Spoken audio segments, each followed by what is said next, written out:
और अब बात प्रवासी राजस्थानियों पर सियासी नजर की करेंगे। पहले बिजनेस में रुतबा, अब वोट की ताकत। प्रदेश से बाहर जाकर प्रवासी राजस्थानियों ने अपनी कामयाबी का लोहा मनवाया है। लोकसभा चुनाव में भी प्रवासी राजस्थानियों का वोट हासिल करने के लिए राजनीतिक दलों में होड़ मची है। बीजेपी इन सब में एक बार फिर से बाजी मारती हुई नजर आ रही है। उसके नेता अपनों को लुभाने के लिए प्रदेश को छोड़ पूरब से लेकर दक्षिण भारत तक डेरा डाले हुए हैं। देखिए रिपोर्ट।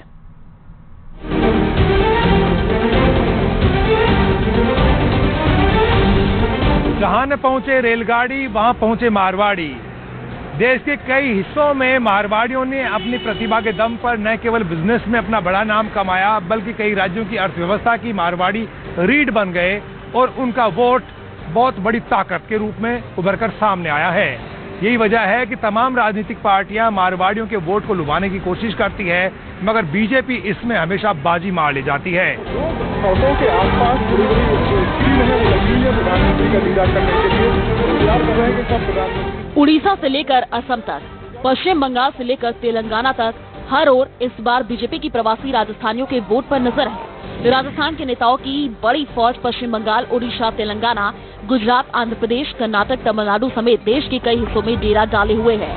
ओडिशा में बंगाल की खाड़ी से सटे इलाके में जय श्री राम के नारे लगवाते मंत्री अविनाश गहलोत हो या फिर हैदराबाद में बीजेपी उम्मीदवारों की रैली को संबोधित करते अरुण चतुर्वेदी, राजेंद्र राठौड़ और दामोदर अग्रवाल, हर तरफ राजस्थान की बोली और भाईचारे की गूंज है।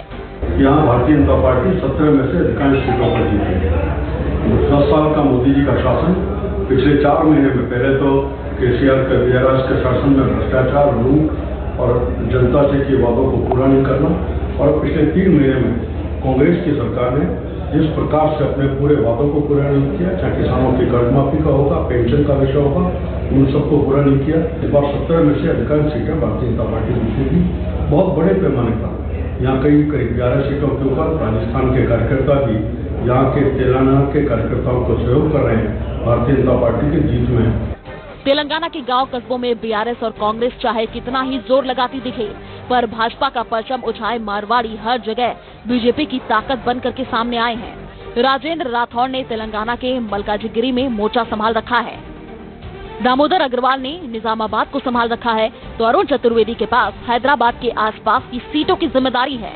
घनश्याम तिवारी ने ओवैसी के खिलाफ माधवी लता के चुनाव प्रचार में ताकत झोंकी है, तो सीपी जोशी के पास ओडिशा की 9 लोकसभा सीटों का जम्मा है। मदन दिलावर पुरी में अपनी काबिलियत साबित करने में जुटे हैं, तो झाबर सिंह खर्रा कोलकाता में जमे हैं। जहां जहां मारवाड़ी, वहां वहां बीजेपी दिखाई पड़ती है। देखिए, तेलंगाना में 17 लोकसभाएं हैं और 17 में से मैं सोचता हूं कि कम से कम यदि गिने तो 12 लोकसभाएं तो निश्चित रूप से भारतीय जनता पार्टी जीतेगी, अधिक भी जीत सकती है।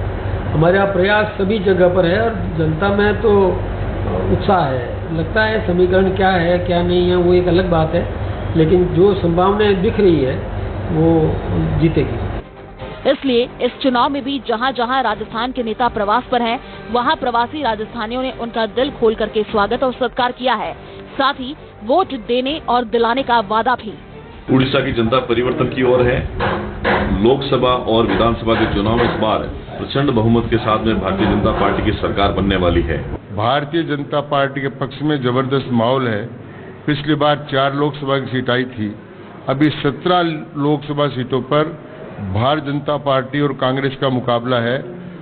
बीआरएस जो पहले टीआरएस थी वो मैदान में से गायब है और भारतीय जनता पार्टी को लोग पसंद कर रहे हैं। भारतीय जनता पार्टी के 18 सांसद जीते थे। अब की बार बंगाल के आम मतदाता का मानस ये है कि कम से कम 25 से 35 सीटों के बीच भारतीय जनता पार्टी को विजय दिलाकर। मारवाड़ी जहां भी गए सचमुच वहीं के होकर के रह गए हैं, पर अपनी माटी के प्रति उनका लगाव कहीं कम नहीं हुआ है और उनकी इसी खूबी ने उन्हें शोहरत की बुलंदियों पर पहुंचा दिया है। उनका वोट आज कई राज्यों में अहम हो गया है। चुनाव में उनका वोट बहुत महत्वपूर्ण हो गया है और यही वजह है कि कई राज्यों की सरकारों को बनाने में और बिगाड़ने में मारवाड़ी अपना अहम योगदान अदा कर रहे हैं। इस चुनाव में भी बीजेपी को यकीन है कि प्रवासी राजस्थानियों का वोट उसकी कई राज्यों में नैया पार लगा देगा। कैमरा पर्सन मान सिंह के साथ बाबूलाल धायल, न्यूज़ 18 जयपुर। और खबर